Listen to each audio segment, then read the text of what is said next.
దేవుని బిడ్డలందరికీ కూడా మన ప్రభువును రక్షకుడైన యేసుక్రీస్తు ప్రభుల వారి అతి పరిశుద్ధ నామములో మీ అందరికీ శుభములు తెలియచేస్తున్నాను.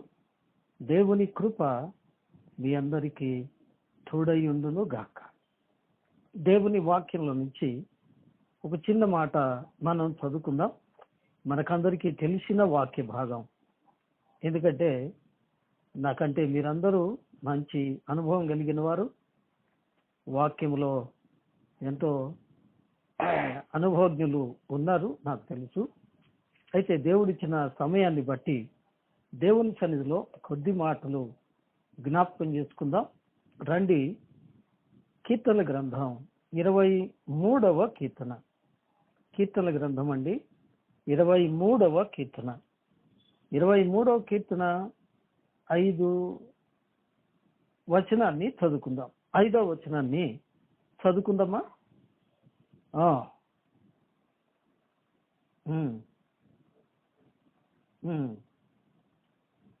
చాలమ్మా. ఇక్కడ నూనెతో నా తలను అంటియున్నావు, నా గిన్నె నిండి పొర్లుచున్నది. ఇక్కడ 3 మాటలు ఉన్నాయి. నా శత్రువుల ఎదుట నీవు నాకు భోజనము సిద్ధపరచుదువు, నూనెతో నా తల అంటియున్నావు, నా గిన్నె నిండి పొర్లుచున్నది. 3 మాటలండి, అద్భుతమైన మాటలు. ఒకటి భోజనము, రెండవది అభిషేకము, మూడవది గిన్నె. 3 మాటలండి. ఈ 3 చాలా అద్భుతమైన మాటలు. భోజనము ఎక్కడ సిద్ధపరిచారట? శత్రువుల ఎదుట. ఇది మనందరికీ మరి దైవజనుల ద్వారా విన్న మాటే. శత్రువులు అంటే ప్రియులారా, మనకు విరోధులు. మనకు విరోధులు ఎవరండి? మొట్టమొదటి వాడు సాతాను, రెండో వారు ఏమండి? సాతాను దూతలు. ఏమండి?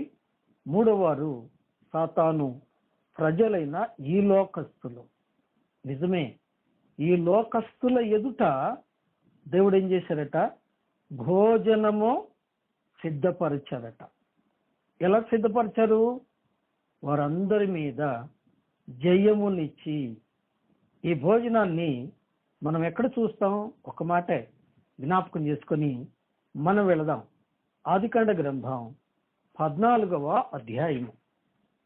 ఆదికాండ గ్రంథం 14వ అధ్యాయము చూడండి. ఆదికాండ గ్రంథం 14వ అధ్యాయము 17వ వచనం కదూ. అతడు కదొర్లాయోమోరును అతనితో కూడా రాజులను ఓడించి తిరిగి వచ్చినప్పుడు సొదొమ రాజు అతన్ని ఎదుర్కొనుటకు రాజులోయ అను షావోలోయ మట్టుకు బయలుదేరి వచ్చెను. మరియు షాలేము రాజైన మెల్కీసెదెకు రొట్టెను ద్రాక్షారసమును తీసుకొని వచ్చెను. అతడు సర్వోన్నతుడు, దేవునికి యాజకుడు.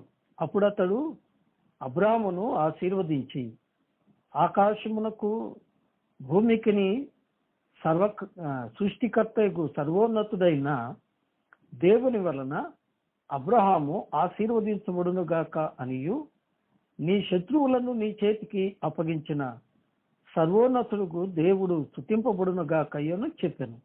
అప్పుడు అతడు అన్నిటిలో ఇతనికి 10వ వంతు ఇచ్చెను.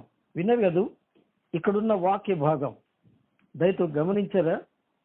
అబ్రహాము శత్రువులతో పోరాడి వచ్చాడు. అబ్రహాము శత్రువులతో పోరాడి వచ్చాడు. శత్రువులు. రెండవది, అబ్రహాము పోరాడి వచ్చిన తర్వాత అతని దగ్గరికి ఎవరు వచ్చారండి? సొదొమ రాజు వచ్చాడు. సొదొమ అంటే లోకం. లోకంలో ఉన్న ఏమండి? రాజు, లోకానికి నాయకుడు ఎవరు చెప్పండి? సాతాను. వారు వచ్చి నిలబడ్డారు. నిలబడ్డ తర్వాత వారి ఎదుటనే ఏమండి?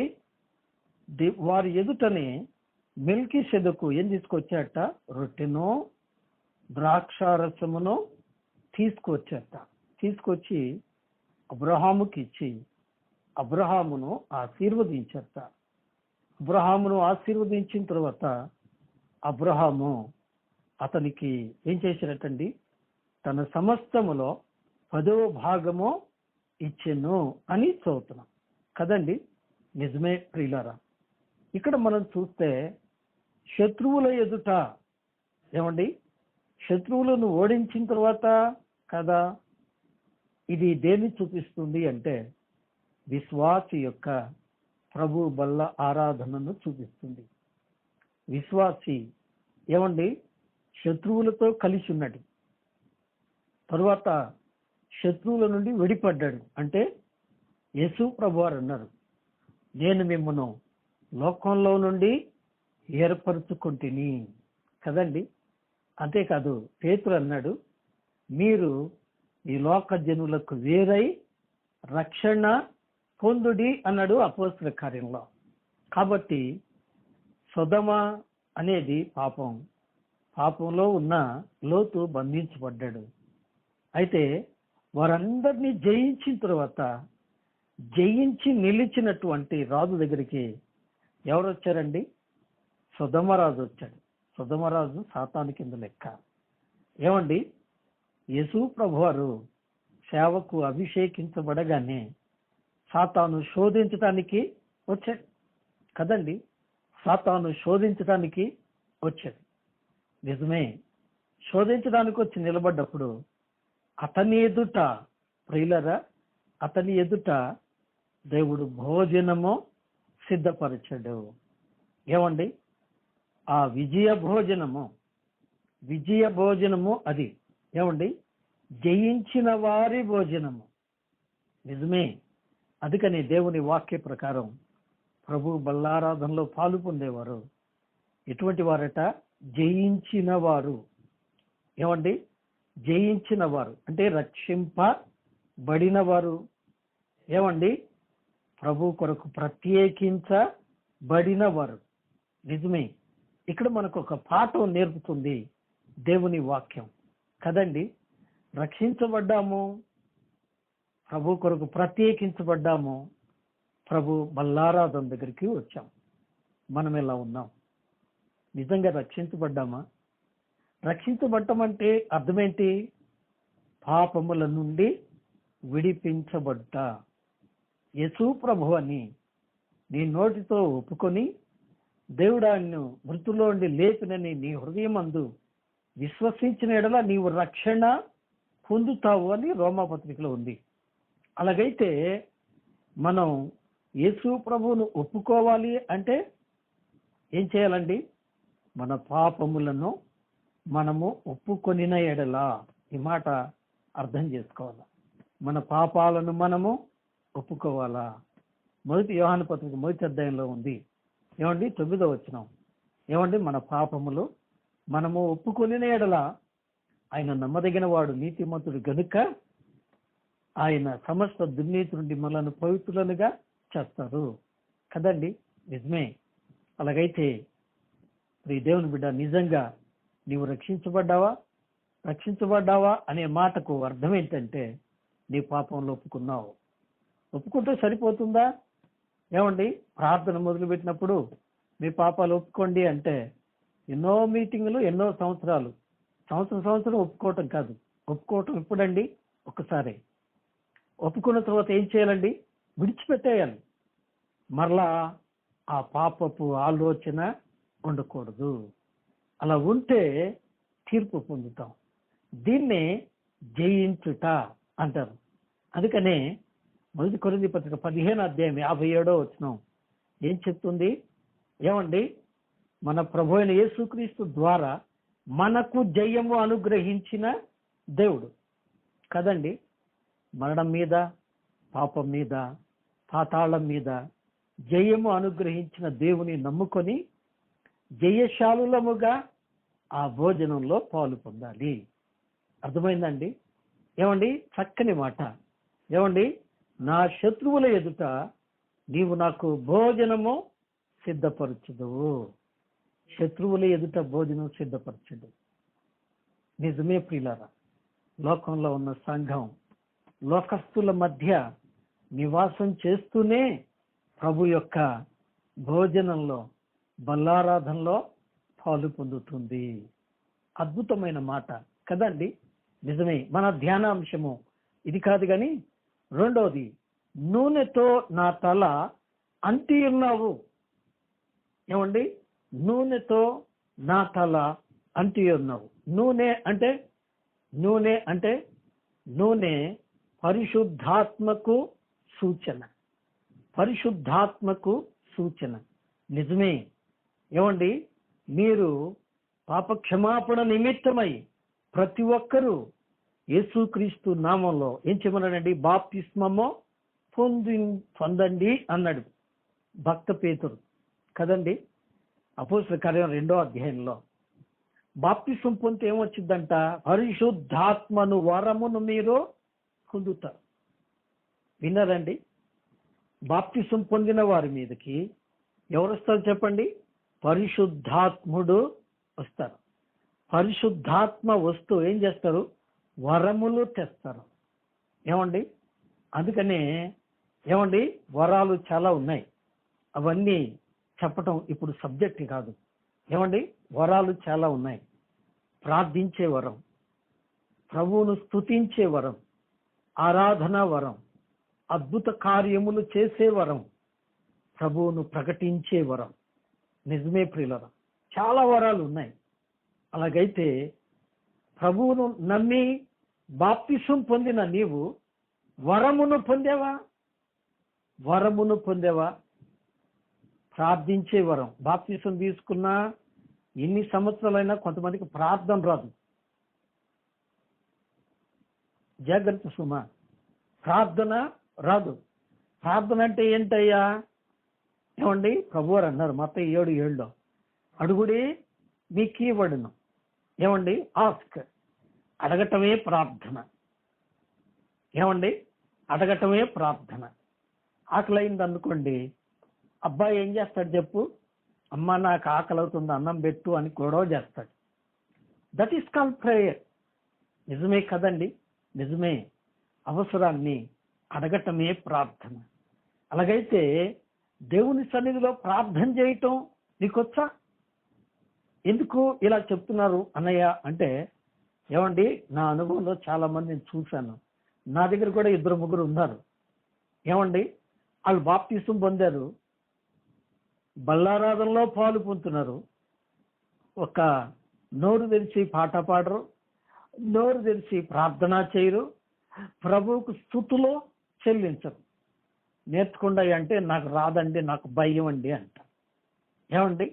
నిజమే ప్రియులారా, నీవు నిజంగా పాపంలో ఒప్పుకొని విడిచిపెడితే పరిశుద్ధాత్మ నీలోనికి వచ్చి ఏం చేస్తాడు చెప్పండి? ఉచ్చరింపరాని మూలుగులతో నీకు ప్రార్థన నేర్పిస్తాడు. ఎస్, పరిశుద్ధాత్మ వరము మొట్టమొదట ప్రార్థనా జీవితం. నిజమే ప్రియులవా, అట్టి ప్రార్థనా జీవితాన్ని పొందుకున్నావా? ఏమండి? నూనెతో నా తలను అంటి ఉన్నావు. చాలా అద్భుతమైన మాట. ఏమండి? అవుట్లైన్స్ మాత్రమే చెప్తున్నా. మూడో మాట, ఈ వచనంలో ఉన్న మూడో మాట ఏంటి చెప్పండి? నా గిన్నె నిండి చెప్పండి పొర్లుచున్నది. వినండి, నా గిన్నె నిండి పొర్లుచున్నది. గిన్నె అంటే ఏంటి? ఏమండి? గిన్నె అమ్మా, గిన్నె అంటే పాట కూడా పాడతాం కదండి. పాటలో కూడా కొంతమంది దైవ సేవకులు తెలియజేశారు. ఏమండి? నా హృదయము నిండి పొర్లుచున్నది అని పాట పాడారు కదండి. గిన్నె అంటే హృదయము. అంటే దేవుడు ఏం చూస్తున్నాడు చెప్పండి? ఒక మాట, దేవుడు తన సేవకుడైనటువంటి ఏమండి సమూయేలుతో అంటున్నాడు ఒక మాట. చూడండి, సమూయేలు మొదటి గ్రంథం కదూ, సమూయేలు మొదటి గ్రంథం 16వ అధ్యాయం కదా, 7వ వాక్యం. సమూయేలు మొదటి గ్రంథం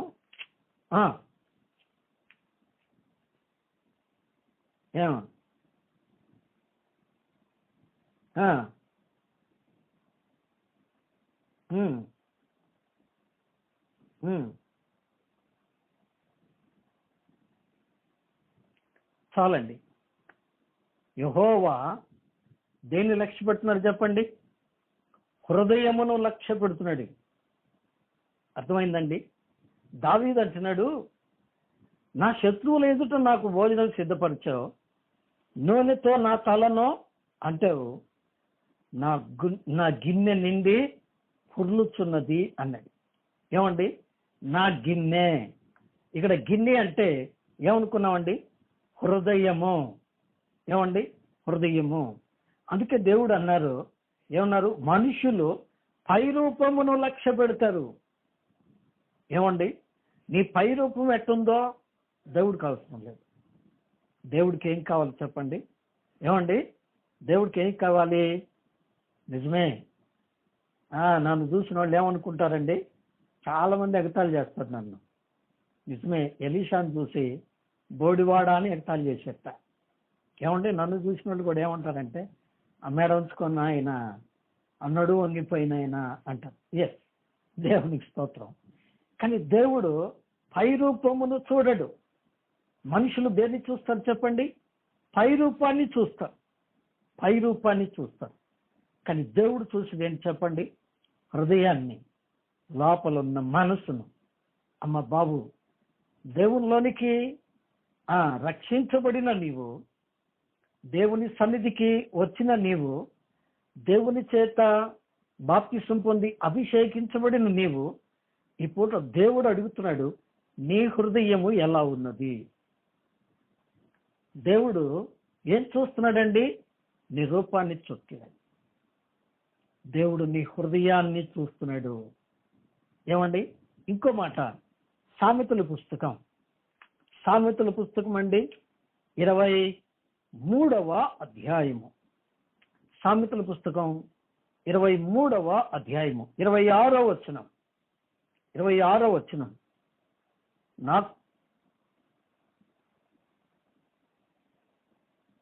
చాలమ్మా. ఏమంటున్నాడు? నా కుమారుడా, నీ హృదయమును నాకిమ్ము. ఏం కావాలట ప్రభువుకి? నీ హృదయం కావాలట. ఇంకా ఏం కావాలి? నా మార్గములు నీ కన్నులకు ఇంపుగా ఉండనిమ్మో. దేవుడికి ఏం కావాలండి? మన హృదయం కావాలి, మన మనసు కావాలి. ఇంతకీ మన మనసు ఎలా ఉంది? దీని గురించి కొన్ని తలంపులు పరిశుద్ధ గ్రంథంలో నుంచి చాలా స్వల్పంగా కొద్ది నిమిషాలు చూసుకుందాం. ఎందుకంటే ఈరోజు నేను వాక్యము అంతగా సిద్ధపడలేదు. ఎందుకంటే దేవుని యొక్క పని జరుగుతుంది. ఎర్రని ఎండలో మేము అక్కడే ఉండొచ్చాం. ఈరోజు ఆ పునాది కొరకై లోపల గుంటలు తవ్వారు. కొంత పని చాలా విరివిగా జరిగింది. అక్కడ పనిలో ఉన్నాం కాబట్టి ఉదయం నుంచి అక్కడే ఉన్నాను కాబట్టి పెద్దగా సిద్ధపడటానికి కుదరలేదు. అయినా ప్రార్థన చేసుకున్నాను. దేవుడు నాకు ఇచ్చిన తలంపులు మీ ముందు పెడతాను. రండి, దేవుడు కోరుకున్న హృదయము ఎలా ఉంది? అలాగైతే నీ హృదయము ఎలాగుంది? ఈ పూట దేవుడు ఏం కోరుకుంటున్నాడండి? నీ హృదయమునో కోరుకుంటున్నాడు. నిజమే. ఇందులో మొదటిది చూడండి, ఆదికాండ గ్రంథం 44వ అధ్యాయము. ఆదికాండ గ్రంథం అండి, 44వ అధ్యాయము. 44వ అధ్యాయము, 40వ అధ్యాయము. 40వ అధ్యాయము 11వ వచనం. 40వ అధ్యాయం చదవమ్మా.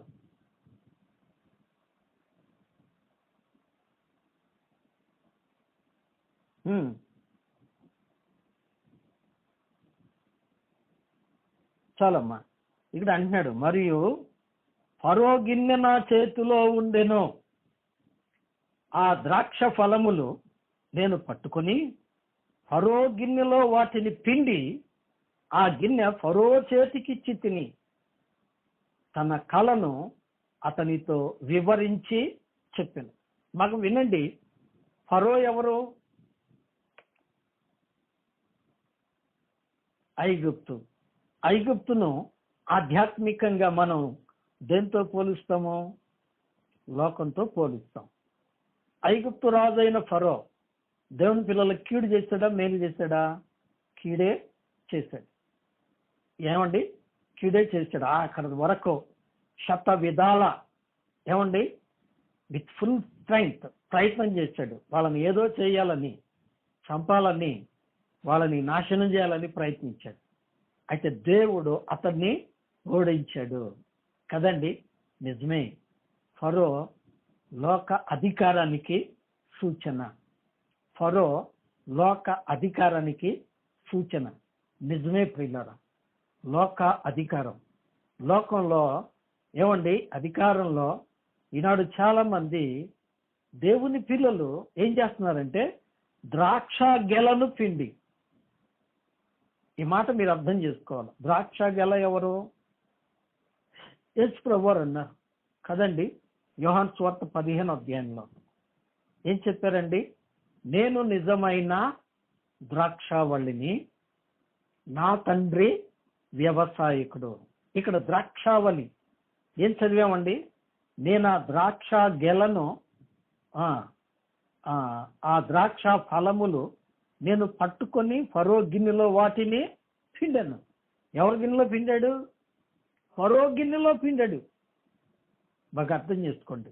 ఎందుకోసం పిండాడు? తన జీవనోపాధి కోసం. ఈ భాగాన్ని నేను చదివినప్పుడు ప్రియులారా నాకు అనిపించిన, నాకు దేవుడు నా మనసులో ఉంచిన భావం ఏంటంటే, ప్రియులారా ఆ యొక్క ద్రాక్ష కాయలు అతని చేతిలో ఉన్నాయి. అవి పిండి ద్రాక్షారసం చేసి ఎవరికి ఇస్తున్నాడు చెప్పండి? ఫరోకి ఇస్తున్నాడు. ఫరో అంటే ఈ లోకం. ఈనాడు ప్రియులారా అతి భయంకరమైన మింగుడు పడని అద్భుత సత్యం ఏంటంటే, విశ్వాసులు 100కి 90% దైవ సేవకులు కూడా ఏమండి ఈ ఫరో అధికారానికి లోబడిపోతున్నారు. ఫరో అధికారానికి లోబడిపోతున్నారు. లోకస్తులకు ఏమండి సహవాసులు అవుతున్నారు. నిజమే ప్రియులారా. దేవుని సేవకులమని చెప్పి ఏమండి ప్రభుత్వం తరపున ఒక సెల్ ఏర్పాటు చేస్తున్నారట. దానికి నాయకులు అవుతున్నారట. ఏమండి ఆ పార్టీకి ఒక దైవ సేవకుడు ప్రతినిధి, ఈ పార్టీకి ఒక దైవ సేవకుడు ప్రతినిధి. ఇది ఎంత ఘోరమైన సంగతి అండి. ఏమండి ద్రాక్ష కాయలు దేవుని యొక్క ప్రభు అయిన యేసుక్రీస్తు వారికి సూచన. యేసుక్రీస్తు వారిని నీవు తీసుకొని, యేసుక్రీస్తు వారిని నువ్వు కలిగి ఉండి, నువ్వు ఎవరికి నువ్వు గిన్నె అందిస్తున్నావు, ఎవరికి నువ్వు మద్దతు ఇస్తున్నావు, ఎవరిని సంతోష పెట్టాలని. ఎందుకంటే ద్రాక్షారసము దేనికి సూచన అండి? సంతోషానికి సూచన. దేవుని బిడ్డలారా, ఈరోజు లోకానికి, లోక సహవాసానికి, లోకస్తులకు ప్రియులరా మద్దతిచ్చే క్రైస్తవులు అతి భయంకరంగా తయారయ్యారు. ఎందుకంటే క్రైస్తవ్యము అంటే వారికి ఏమండి వారి భావన ఏంటి చెప్పండి? వారి భావన ఏంటి? క్రైస్తవ్యం ఒక మతం. ఏమండి క్రైస్తవ మతమట, మత మార్పిడి అట కదండి. ఇదే కొట్లాట ఇప్పుడు. క్రైస్తవం మతమా? క్రీస్తు మత స్థాపకుడా? కాదు కదా. నిజమే ప్రియులారా. ఈనాడు క్రైస్తవ్యం ఎటుపోతుంది? క్రైస్తవులు ఏ వైపుకు వెళుతున్నారు? నిజమే. అతడు అంటున్నాడు, నా చేతిలో ద్రాక్ష కాయలు ఉన్నాయి, వాటిని పిండి దేంట్లో పిండాను? ఫరో గిన్నెలో పిండాను. అతని గిన్నెలో ఆ సంతోషం పోయబడుతుంది. ఈరోజు నా ప్రియదేవుని బిడ్డలారా, నాయకులను సంతోషపరచాలని, ఏమండి లోకస్తులను, ప్రజలను సంతోషపరచాలని, వీళ్ళ ఆధ్యాత్మిక జీవితాన్ని ప్రక్కదావ పట్టిస్తున్న క్రైస్తవ జనాంగమా, నీ హృదయం ఎలాగుంది? ఫరో గిన్నెలో ఉన్నవా? ఏమండి ఫరో గిన్నె దేనికి చెప్పండి? ఫరోకు సంతోషం ఇవ్వడానికి, కనుక ఫరోకు ద్రాక్షారసము ఇవ్వడానికి. ఫరో ఆ ద్రాక్షారసాన్ని తాగి ఏం చేస్తాడు చెప్పండి? సంతోషిస్తాడు. అలాగైతే ప్రియ దేవుని బిడ్డారా, గిన్నెలు పట్టుకొని సంతోషంగా తాగుతున్నారు. ఎవరు చెప్పండి? ఏమండి, నేను వచనాల్లోకి వెళ్ళటం లేదు. దానియేలు రాజుగారి యొక్క కుమారుడు ఏమండి ఏం చేశాడండి? దేవుని మందిర పాత్రలన్నీ తీసుకొని వాటిలో ద్రాక్షారసము పోసి ప్రియులరా తన మంత్రులను, సామంతులను, తన పరివారాన్ని పిలిచి వారికి ఇచ్చి తాగి సంతోషించండి అంటున్నాడు. తస్మాత్ జాగ్రత్త. ఒక చెయ్యి వచ్చింది, గోడ మీద రాసింది. ఏం రాసింది చెప్పండి? మెనే మెనే టెకేల్ ఉఫార్సిన్. అంటే అర్థం ఏంటండి? నీ ప్రభుత్వం విషయంలో దేవుడు లెక్క చూశాడు. ఆయన లెక్కకు నువ్వు తక్కువగా తూగితివే గనక నీ ప్రభుత్వము నీ దగ్గర నుండి తీసివేయబడుతుంది. నిజమే ప్రియులారా, దేవుని తీర్పు నీ కొరకు కాచుకుని ఉంది. గమనిస్తున్నావా? దేవుని బిడ్డలకు ఏమండి, దేవుని బిడ్డలకు ఏమండి, విశ్వాసులు కవిశ్వాసులతో పాలెక్కడ? క్రీస్తుకు బెలియాలతో ఏమి పొందు? ఫరో సహవాసం కొరకు, ఫరో ఇచ్చే ఉద్యోగం కొరకు తాపత్రయపడుతున్న మనసు ఇది కదండి. నిజమే, లోక సంబంధమైన మనసు. అట్ ద సేమ్ టైం ఇతని దగ్గర ద్రాక్ష గెల ఉంది, లేదా ద్రాక్ష కాయలు ఉన్నాయి. అంటే క్రీస్తు కూడా ఉన్నాడు ఈ దగ్గర. అంటే మత సంబంధమైన క్రైస్తవ జీవితం. నీ హృదయం ఎలా ఉంది? నువ్వెలా ఉన్నావు? జాగ్రత్త. నీవు చూపించే మత సంబంధమైన భక్తి, నీవు చూపించే లోక సంబంధమైన భక్తి ఏమండి, సంపాదించుకోవడానికి, లేదా నింపుకోవడానికి, లేదా గౌరవం తెచ్చుకోవడానికి ఏమేమో ఆశించి పేతురు రాసిన పత్రికలో ఉంది. 2 పేతురు కదా, 2వ అధ్యాయము 15-16 వచనాలు మనం చదివితే ఏమండి, దుర్నీతి వలన కలుగు ఫలమును ఆశించి వారు బిలాము పోయిన మార్గాన వెళుతున్నారు. ఈ పూట నీ గిన్నె ఎలా ఉంది? సాగిపోదాం. 2వ గిన్నె, ఆదికాండ గ్రంథం 44వ అధ్యాయము. ఆదికాండ గ్రంథం అండి 44వ అధ్యాయము. 44వ అధ్యాయము. రైట్, మొదటి వచనం.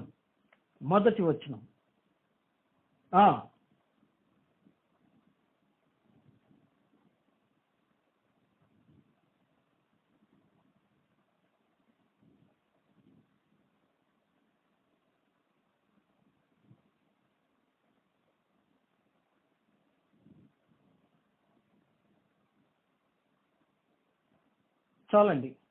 ఈ చదవబడిన వాక్య భాగంలో యోసేపు గిన్నె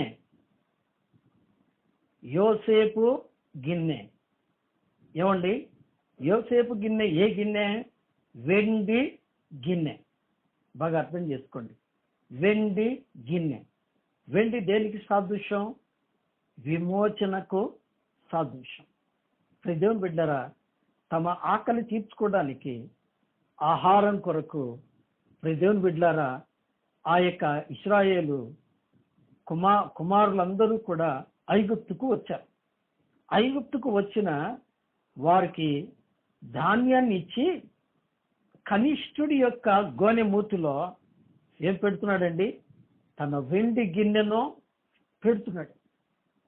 గిన్నె హృదయానికి సాదృశ్యము అనుకున్నాం. వెండి విమోచనకు సాదృశ్యం. కాబట్టి విమోచింపబడిన గిన్నె ఏమండి, విమోచింపబడిన హృదయం ఏమండి.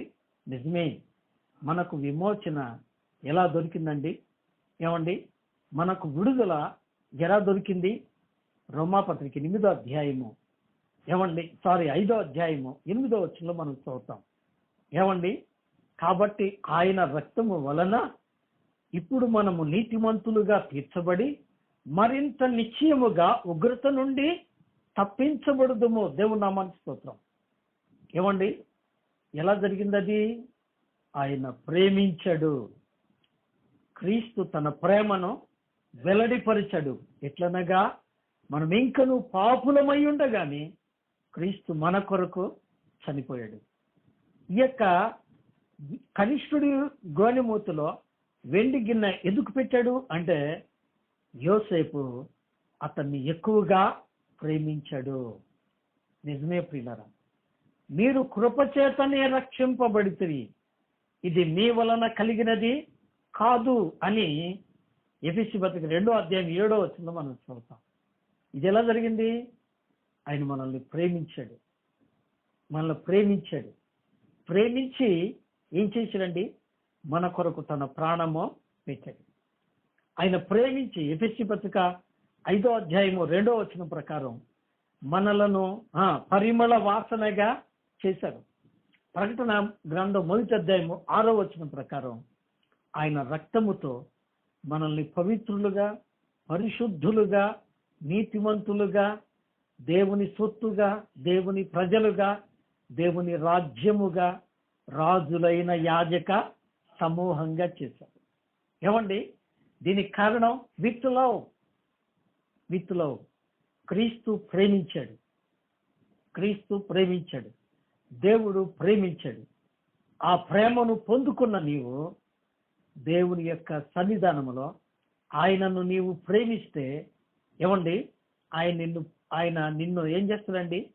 రాజుగా, యాజకుడుగా చేస్తాడు.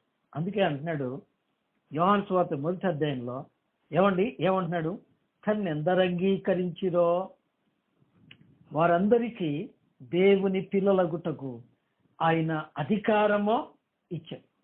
కాబట్టి వెండి గిన్నె విమోచింపబడిన, రక్షింపబడిన జీవితానికి సాదృశ్యం.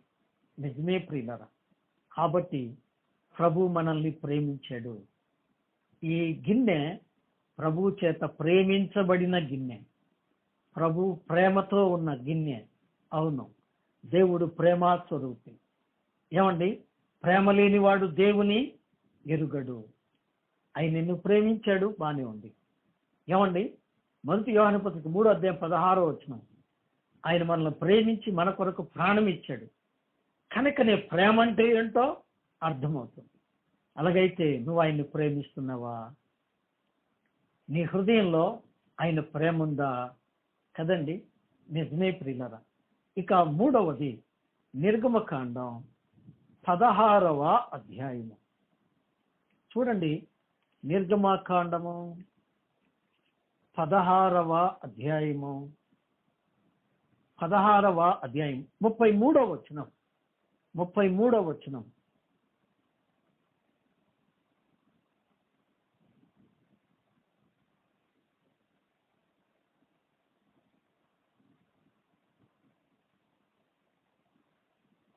చాలు. కాబట్టి మోషే అహరోనుతో నీవు ఒక గిన్నె తీసుకో. ఏ గిన్నె ఇది చెప్పండి? ఏమండి? ఈ గిన్నె ఏది? మన్నాగల హెబ్రీలకు రాసిన పత్రిక 9వ అధ్యాయము కదా, 9వ అధ్యాయం చదవన్నా ఆ వచనం. ఎస్,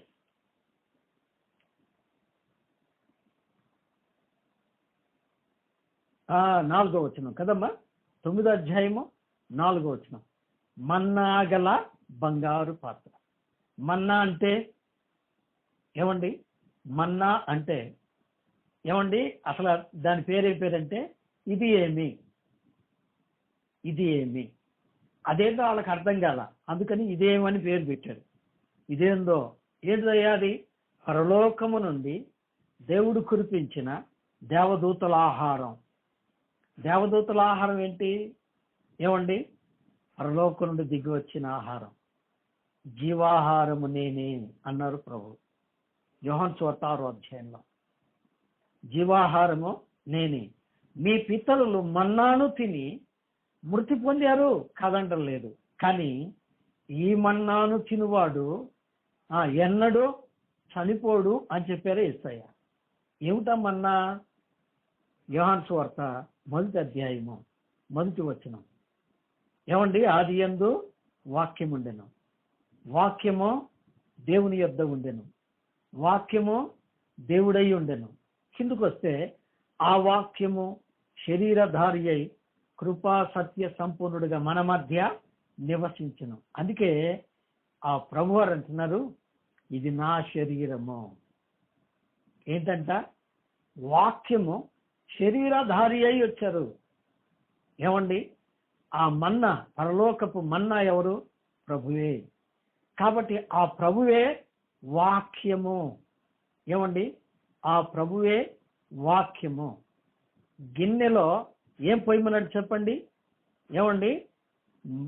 ఓమేరు ఏం మన్నాను పోయమన్నాడు. అంటే దీని అర్థం ఏంటి అంటే, ఇది బంగారు పాత్ర. ఫరో గిన్నె ఏమండి? లోక సంబంధమైన గిన్నె. ఏమండి? వెండి గిన్నె అంటే యోసేపు గిన్నె ఏమండి? రక్షింపబడిన రక్షణకు సాదృశ్యం, అంటే ప్రభు విమోచన కలుగజేసిన. మూడవది మన్నాగల బంగారు పాత్ర. ఏమండి? కప్ ఆఫ్ మన్నా అంటే వాక్యముతో నింపబడిన హృదయం. కీర్తన గ్రంథంలో చదువుతాం, 119వ కీర్తన ఏం చదువుతామండి? 11వ వచనం కదూ. ఏమంటాం? నేను పాపము చేయకుండానట్లు నా హృదయంలో ఏముంచుకున్నట్ట? నీ వాక్యమును ఉంచుకున్నాను. ఏమండి? అంటే దీని అర్థం ఏంటి? వాక్యమును కలిగిన హృదయం. ఏమండి? నీ హృదయంలో ఏముంది? వాక్యం ఉందా? నిజమే ప్రియులారా, వాక్యం ఉందా? వాక్యమైన ప్రభువు ఉన్నాడా? వాక్యమును కలిగిన హృదయం. అందుకే వాక్యమును హృదయంలో కలిగినాడు గనక యోసేపు పొతీఫరు భార్యతో ఏమన్నాడండి? ఇంత ఘోర పాపమునకు ఒడిగట్టి నా దేవునికి వ్యతిరేకంగా ఎలా పాపము చేయుదును అని పారిపోయేట. కారణం, అతని హృదయంలో ఏముందండి? వాక్యం ఉంది. ఏమండి? వాక్యం ఉంది. నా యందు మీరును నీ యందు నా మాటలను ఉండిన ఎడల నీకేది ఇష్టమో అడగండి అన్నాడు ప్రభు. మనలో ఏముండాలి చెప్పండి? నీ యందు నా వాక్యం ఉండాలి, నా మాటలు ఉండాలి. కానీ ప్రభు వాక్యము కలిగిన హృదయం మనం కలిగి ఉన్నామా? మన హృదయంలో వాక్యం ఉందా? బాబు అమ్మ, వాక్యం ఉంటే మనము పాపము చేయము. ఏమండి? సమయం వృధా అవుతుంది. 4వది చూడండి, రాజుల మొదటి గ్రంథం. రాజుల మొదటి గ్రంథం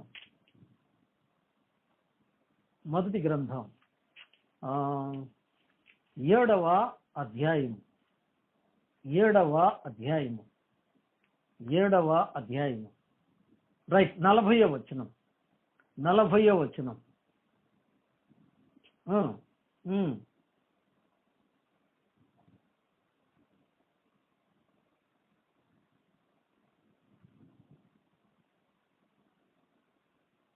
చాలమ్మా.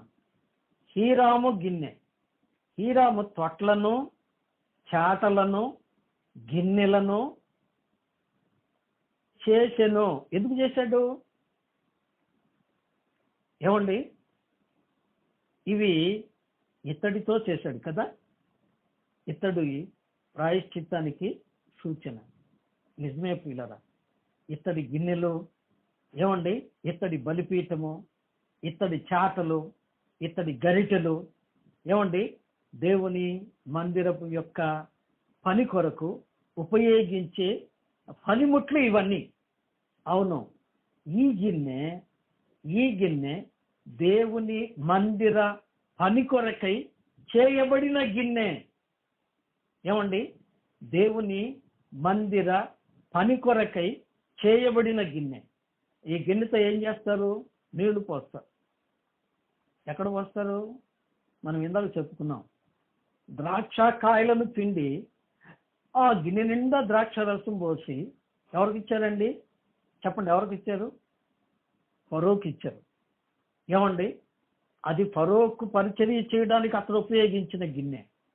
కానీ ఈ గిన్నె దేనికోసం చెప్పండి? ఆ గిన్నె నిండా నీళ్లు ఉండొచ్చు. నీళ్లు వాక్యానికి, ప్రార్థన జీవితానికి సాదృశ్యం. ఆ గిన్నె నిండా ఓమేరు ఉండొచ్చు. వాక్యానికి సాదృశ్యం. ఆ గిన్నె నిండా ద్రాక్షారసం ఉండొచ్చు, దేవుని ప్రేమకు సాదృశ్యం. ఈ గిన్నె దేనికి ఉపయోగపడుతుంది చెప్పండి? దేవుని కొరకు ఉపయోగపడుతుంది. నిజమే ప్రియులారా, ఈనాడు చాలా మంది దేవుని ప్రజలు ఎలా వస్తున్నారంటే, నేను ప్రభువుని నమ్మక పూర్వం ఏమండి షోకి వెళ్తారు. సినిమా ప్రజలు దేనికి వెళ్తారండి? థియేటర్కి షో చూడటానికి వెళ్తారు. వీళ్ళు ఏం చేస్తారు? కూర్చుంటారు, చూస్తారు, లేచి వస్తారు. అంతేనా? ఇంకేమైనా పని చేస్తారా? ఏమండి నిజమే.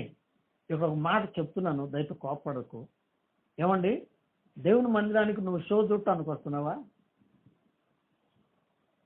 కోపం వచ్చిందా? దేవుని ఆలయానికి మనం షో చూడటానికి వెళ్తున్నామా?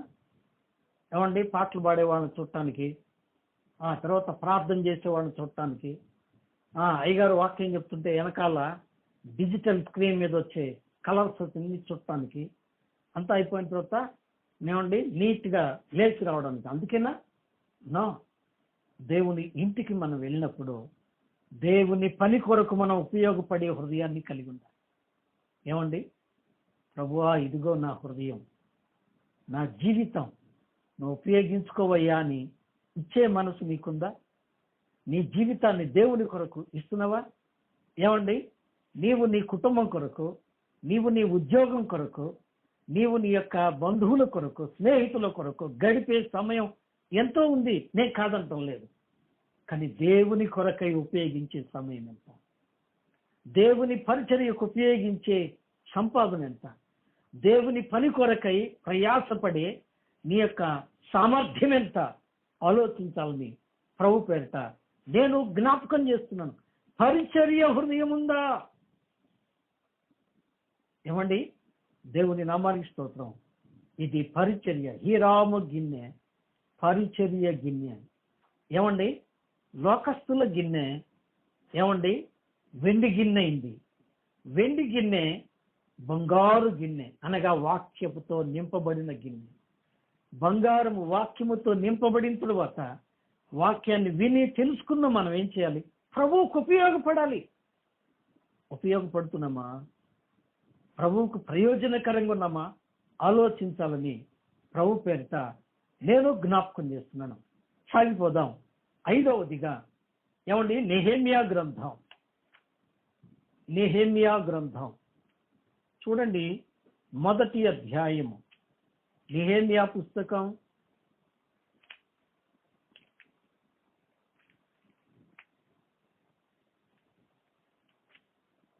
1వ అధ్యాయము. 1వ అధ్యాయం కదా, 11వ వచనం, చివరి వచనం. చాలమ్మా. ఏమండి, ఏమంటున్నాడు? నేను రాజునకు గిన్నె అందించువాడునై ఉన్నాడు.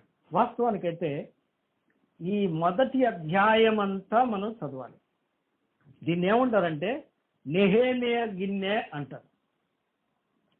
నెహెమ్యా గిన్నె అంటే మనం ఆరంభంలోనే అనుకున్నాం. ఏమనుకున్నాం? హృదయము. అతని హృదయం ఎలాంటిది చూడండి. అతని హృదయం ఎలాంటిది చూడండి. వాక్యంలో 4వ వచనం, 1వ అధ్యాయం 4వ వచనం. ఈ మాటలు వినినప్పుడు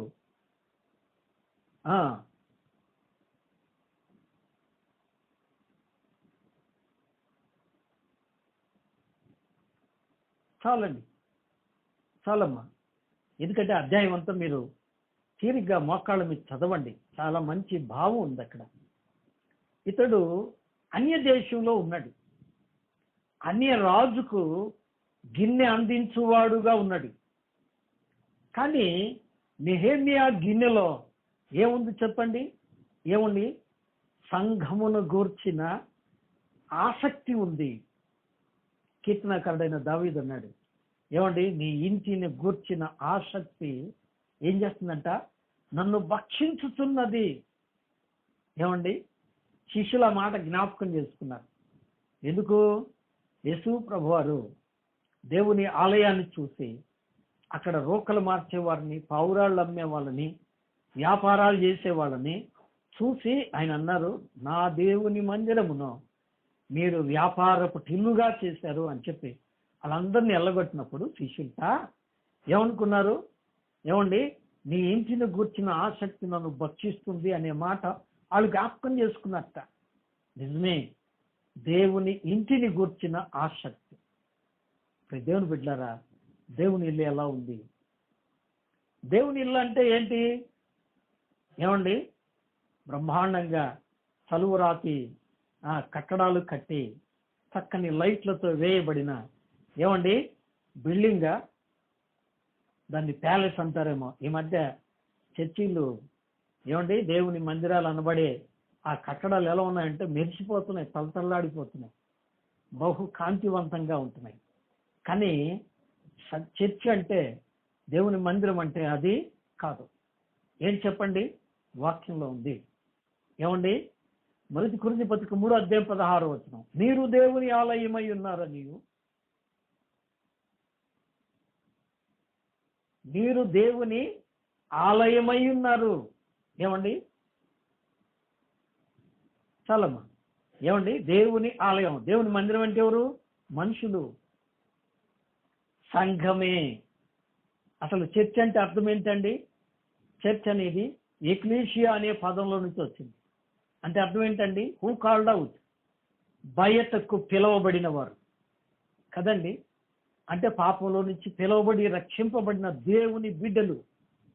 ఆ దేవుని బిడ్డల సమూహం పెద్ద చర్చి ఉండి నలుగురు ఆమోళ్ళ ఒకళ్ళు కూర్చొని ప్రభువా ప్రభువా ప్రభువా అనుకుంటే అది మందిరం అయిద్దా?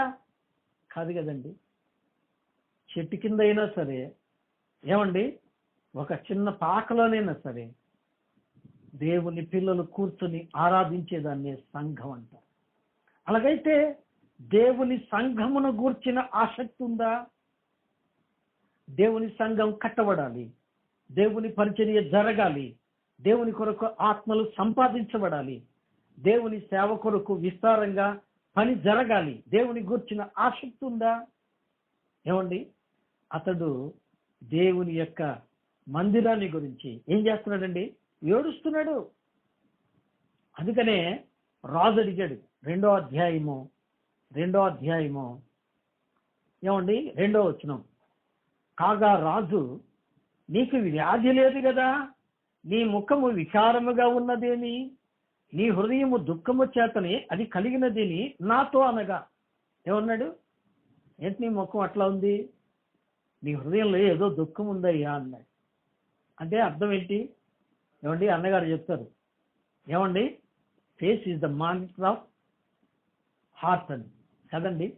హృదయంలో ఉన్న యొక్క ఆ ఫీలింగ్స్ మొక్కలో కనబడతాయి. అవునండి, నిజమే ప్రియుల. అతని హృదయం, అతను రాజు గిన్నె అందిస్తున్నాడు, పరిచర్య చేస్తున్నాడు, కానీ అతని హృదయంలో ఏముంది చెప్పండి? దేవుని ఇంటిని గూర్చిన ఆసక్తి ఉంది. నిజమే ప్రియుల, దేవుని ఇంటిని గూర్చిన ఆసక్తి నీకుందా? సాగిపోదాం. 6వది మత్తయి సువార్త 26వ అధ్యాయము చదువమ్మా. 30 మత్తయి సువార్త 26వ అధ్యాయము 26. ఎస్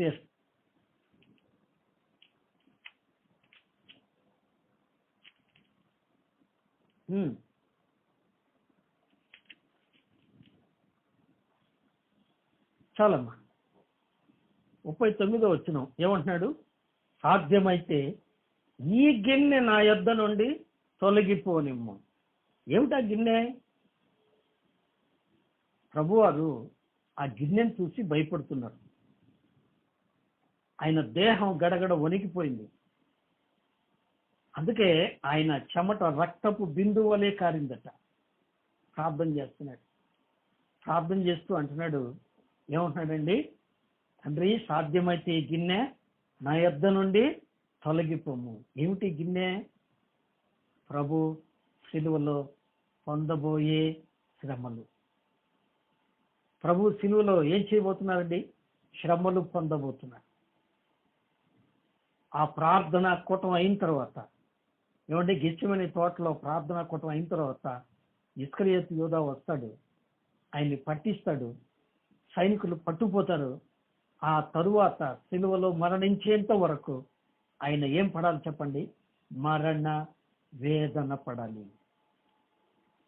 అందుకు ఆయన ఏమంటాడండి, తండ్రి నీ చిత్తమైతే ఈ గిన్నె నా యొద్ద నుండి తొలగించుము. ఇది మానవ మాట. ఏమండి? రెండవది, నా ఇష్టము కాదు నీ చిత్తమే జరుగునుగాక. ఏమండి? అంటే అర్థం ఏంటి? ఆయన శరీరము ఏమండి మానవ శరీరాన్ని ధరించుకొని వచ్చారు. శరీరం గడగడ వణుకుతుంది, కానీ ఆత్మ సిద్ధమే. అందుకే ప్రభు వారు అన్నారు, పేతురు ఒక గడియన మేల్కొని ఉండలేరయ్యా, శరీరం బలహీనమే కానీ ఆత్మ సిద్ధమే. నిజమే పిల్లరా. ప్రభు కొరకు ఏమండి ఒక చిన్న ఉపమానం చెప్పాలి, ఇప్పటికే టైం అయిపోయింది, చెప్పి ముందుకెళ్తా కదండి. ఏమిటి అంటే, రోజుట అనేక మంది మందిరంలో కూర్చొని ప్రార్థన చేసుకుంటున్నారట. ఆ మందిరంలోకి వాళ్ళు పాటలు పాడుతూ ప్రార్థన చేసుకుంటే ఒకడట సాతాను వేషం వేసుకొని తుపాకి తీసుకొని వచ్చి, ఈ చర్చిలో ఎవడైనా ఉంటే కాల్చి పారేస్తాను తుపాకు పెట్టేట. ఏమండి? ఎవరుంటారు చెప్పండి అక్కడ? మీరైతే ఉంటారా? ఎవరు లేరు, అందరూ వెళ్ళిపోయారు. పాస్టర్ గారు పైన ఉన్నాడు కదా, పాస్టర్ గారు బలం అందరూ దాక్కున్నట్ట. ఏమండి? నిజమే, మన యొక్క భక్తి అట్లాంటిది. స్త్రీలరా, అప్పుడు ఆయన అన్నట్ట డ్రెస్ అంతా తీసేసి తనతో వచ్చిన వాళ్ళు తీసుకొచ్చి, తాలు తరకపోయింది, రండి ప్రభువుని ఆరాధించుకుందాం అన్నట్టు. ఏమండి? కొద్ది శ్రమ రాగానే అబ్బో ఈ శ్రమలో ఇవ్వబడతారు, ఈ శ్రమల్లో నేనేడ ఆరాధన చేసేది, నేనేడ ప్రార్థన చేసేది, అబ్బో అసలు మనసు సరిగా లేదన్నయ్య, నేను ఈ ఆరాధనకు రాలేను, నేను ప్రార్థనకు రాలేను కదండి. శ్రమల గిన్నె ప్రభు కొరకు శ్రమలు అనుభవించడానికి నువ్వు సిద్ధంగా ఉన్నావు. అవును, నీ తలంపుల కొరకై యేసయ్య తలలో ముళ్ళ కిరీటం పెట్టించుకున్నాడు. నువ్వు చేసిన చేతల కొరకై యేసయ్య చేతుల్లో చీలలు గుచ్చించుకున్నాడు. నీ నడతల కొరకై యేసయ్య కాళ్ళలో చీలలు బిగించుకున్నాడు. ఆయన శరీరం అంతా కొడా దెబ్బలకు అప్పగించుకున్నాడు. దేహమంతా చీల్చివేసింది, అయినా ఒక్క మాట మాట్లాడలేదు, నోరెత్తలేదు. పంట బిగించి బొచ్చు కత్తిరించు అని గొర్రె వలె మౌనంగా ఉన్నాడు, సహించాడు. ప్రభు కొరకు నువ్వు శ్రమలను సహిస్తున్నావా? ఏమండి? ప్రభు కొరకు నువ్వు శ్రమలను సహిస్తున్నావా? దైవజనుడు అంటున్నాడు, ఏమండి మనము అనేక శ్రమలను అనుభవించి పరలోకం చేరవలసి ఉన్నది. విశ్వాస జీవితం పూలబాట కాదండి, ముళ్ళబాట. ఏమండి? విశ్వాస జీవితం ముళ్ళబాట అంటే శ్రమలు. నువ్వు శ్రమలకు సిద్ధంగా ఉన్నావా? శ్రమలంటే ఇష్టపడుతున్నావా? దావీదు అన్నాడు, శ్రమ కలిగి ఉండుట నాకు మేలాయను. ఎందుకట? శ్రమ కలుగక మునుపు నేను త్రోవడిచితిని, ఇప్పుడైతే నేను నీ వాక్యమును అనుసరించి నడుచుకుంటున్నాను అని. శ్రమల్లో నిలబడుతున్నావా? శ్రమల గిన్నె, ఆఖరి గిన్నె. చూడండి, లూకాసు వార్త 22వ అధ్యాయము. మనం ముగించుకుందాం, చాలా సమయమైంది. లూకాసు వార్త 22వ అధ్యాయము. లూకాసు వార్త 22వ అధ్యాయము 20వ వచనం. ఆ ప్రకారమే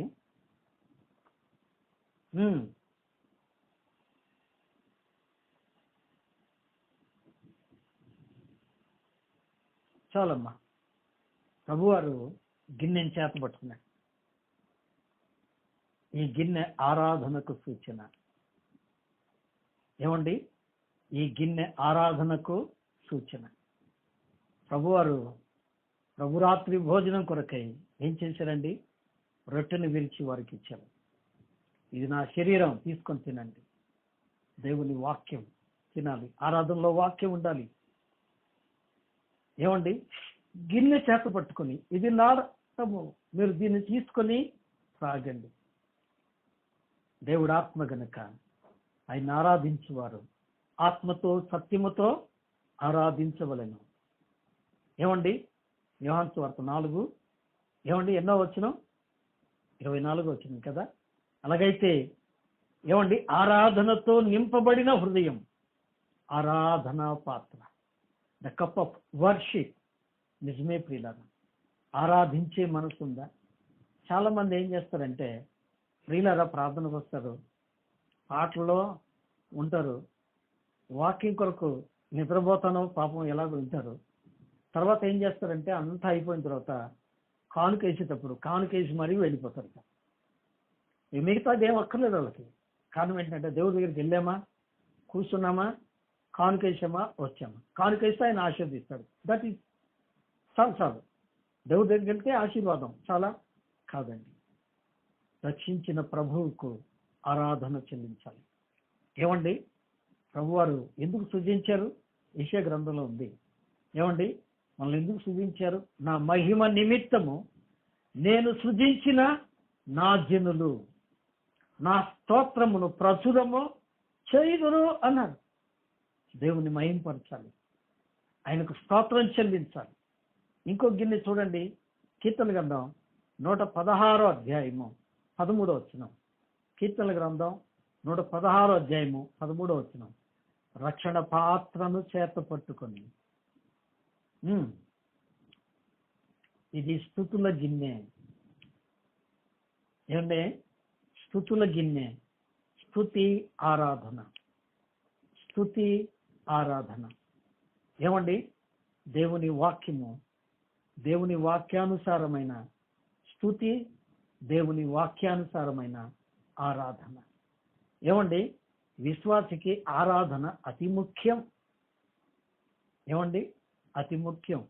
అందుకని ఆయన అన్నాడు, మీరు నా శరీరము తిని నా రక్తము త్రాగువాడు ఏమండి నిత్య జీవము గలవాడు, అంత్య దినమున నేను వానిని లేపుదును. ఏమండి, ద రూట్ ఆఫ్ రిజరెక్షన్, ఏమండి పునరుద్ధానానికి దారి ఏది అంటే ఆరాధన. అది నువ్వు కలిగి ఉన్నావా?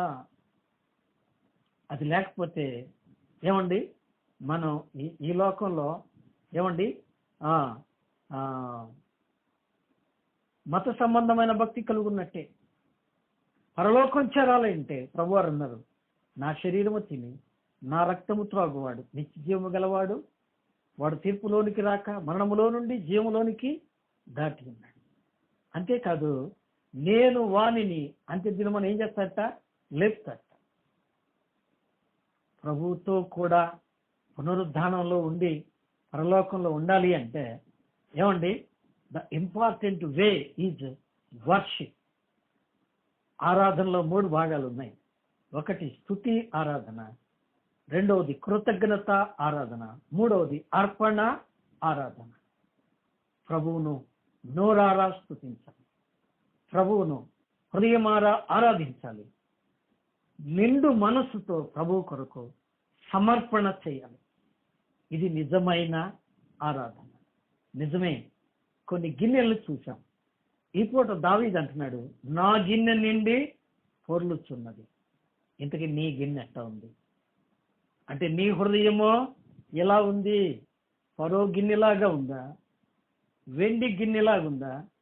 బంగారు గిన్నెలాగుందా? పరిచర్య గిన్నెలాగుందా? ఏమండి, సంఘము కొరకు ఆసక్తి కలిగిన నెహెమ్యా గిన్నెలాగుందా? లేకపోతే శ్రమలకు నిలవబడి ప్రభు కొరకు త్యాగమైపోయిన ప్రభు యొక్క త్యాగమైన ఆ యొక్క ఏమండి శ్రమల గిన్నెలాగుందా? లేకపోతే ప్రభువును ఆరాధించే ఆరాధన గిన్నెలాగుందా? ఈ గిన్నెలన్నీ కూడా మనకు అవసరమే.